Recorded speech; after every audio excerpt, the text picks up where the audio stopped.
I am pleased to submit to the annual general meeting an overview of our parish during the past year. And what a year it has been. Joy and disappointment, progress and challenges, growth, new beginnings and endings were all threads woven into the fabric of our story within the last year. As 2013 fades into a distant memory, I believe the words of Psalm 32 verse 4 are most appropriate. I will bless the Lord at all times. His praise shall continually be in my mouth. Truly, it is with profound gratitude and praise to our good and gracious God and a sense of overwhelming joy that we bid adieu to 2013. God has and continues to bless our parish in immeasurable ways. After a lengthy visa process that at times seemed like a debacle, I finally joined our parish family on January 20th, 2013. Lent was fast approaching and I had to hit the ground running. Thankfully, during the interim between my hiring and my arrival, a great work had been done by all to ensure the stability and smooth running of our parish. This work speaks powerfully to the great human resource and wealth of gifts we have here at St. George. Several months after my arrival, my induction as priest in charge was held on Sunday, April 7th. I want to thank you, the parishioners, for your patience and support, especially in welcoming and embracing my family and me in such a warm, hospitable manner.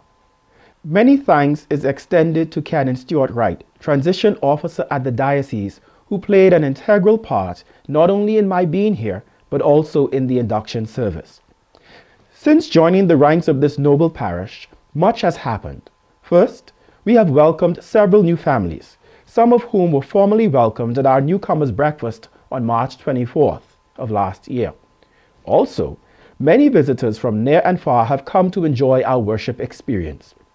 There were also 2 baptisms last year: Max Carden, whose future football career I will manage, and Aubrey Wenger, whose future modeling career I will manage. Also, we had 3 fantastic weddings to which my dancing skills were put to the test. William Sanchez and Valerie Swain, son-in-law and daughter of Fred and Jean Swain. Jamie and Paul Hester, son and daughter-in-law of Greg and Beth Hester. Jeremy and Heather Carden, son-in-law and daughter of Robert and June Prayett. And of course, our former rector, Chris Tang, and his wife, Monica. Thank you for allowing me to be part of such memorable moments in your lives. I hope there are many more weddings to come because I do enjoy having a good time, not only when the 49ers win.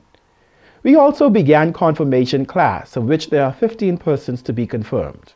Unfortunately, we also had a death in the parish as we bade farewell to Chris Partenza, who worshipped at our 11 a.m. service. May he rest in peace.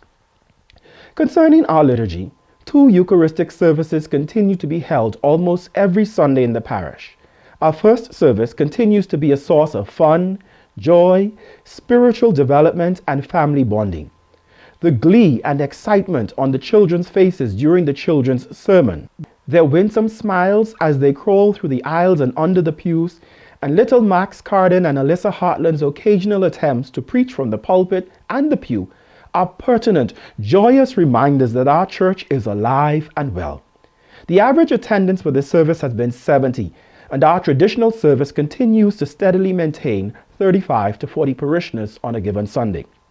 Thank you for your steadfast support, and I encourage us to remain steadfast in our worship over the ensuing year. Let us continue to worship and bow down. Let us kneel before the Lord our Maker, says the psalmist.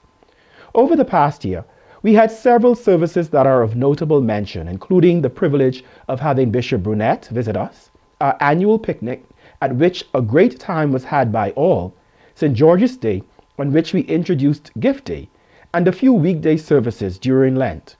Please note that our worship experience would not be all that it is without the altar service, ushers and readers, led by Mrs. Allegra Simonek, and our in-house photographer, videographer, technician, and security, Mr. Steve Blagg, as well as the altar guild, led by Robin Nolan, whom are all doing a fantastic job.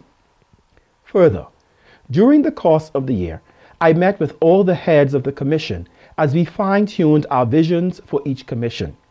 To supplement this, we also had a leadership retreat in September which went exceptionally well, and I hope that we will continue in this vein, constantly revising our vision for the parish as needed, because where there is no vision, the people perish. Okay, I'm rolling. I could not be more proud as your pastor and friend in our first year sharing ministry together. You have done a wonderful and exceptional job, though there is much more to be done. We have an absolutely thriving Sunday school, music, outreach, and pastoral care ministries, and the list goes on and on. While there will always be much to improve upon, the hard work and dedication of our commissions deserves recognition, and we pause to say thank you. Since our last AGM, however, several heads have passed the baton to give others a chance to get in the race. They include Mrs. Laura Van Riper, who stepped down as youth leader due to familial reasons, but whose services will forever be noted in the annals of our parish. We thank Laura for her many years of contribution and look forward to her continued support.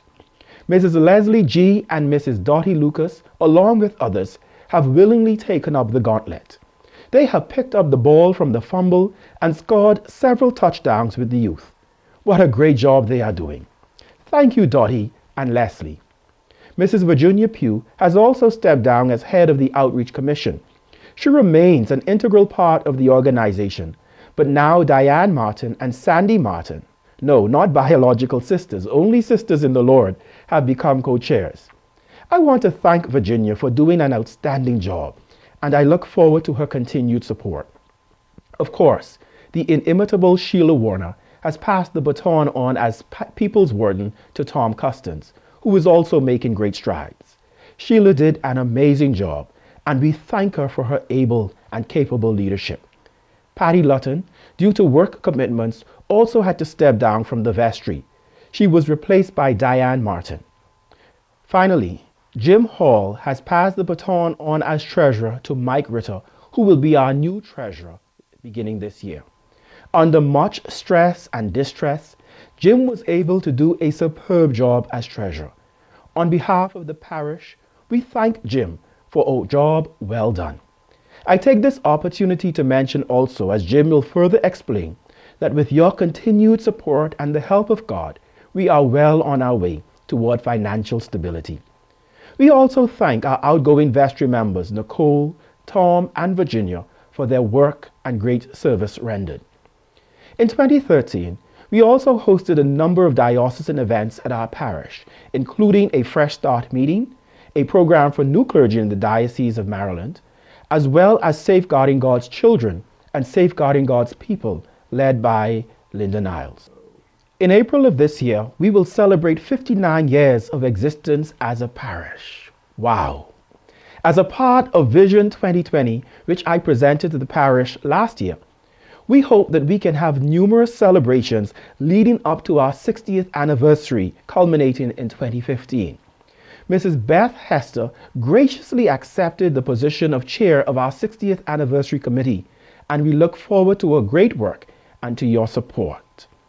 I want to conclude by mentioning that personally, I am having a fantastic, a wonderful time engaging in ministry here at St. George. God could not have placed me in a better place. I have had the great joy of being at many of your homes, tasting many of your succulent dishes, and spending time in your presence. For that, I say thank you. I will continue to work on building relationships, which I believe is a key to the success of our parish. I offer profound gratitude to each and every parishioner, the officers and members of the vestry, and Deacon Tony for their support and friendship over the past year. I say thank you to Joanne, our parish administrator, whose presence and hard work provides joy and stability to the office, and without whose work I could not be where I am today. To my family and friends, I say thank you also. All that has been accomplished could not be done without the grace and goodness of God, and we give all honor and glory to Him. Remember, united we stand, but divided we fall. For with God at our helm, and your faithfulness, my faithfulness, our effectiveness as a parish will only be a matter of course. May God bless us all and let's have a great 2014, St. George's. Every blessing, your friend and pastor, Mario.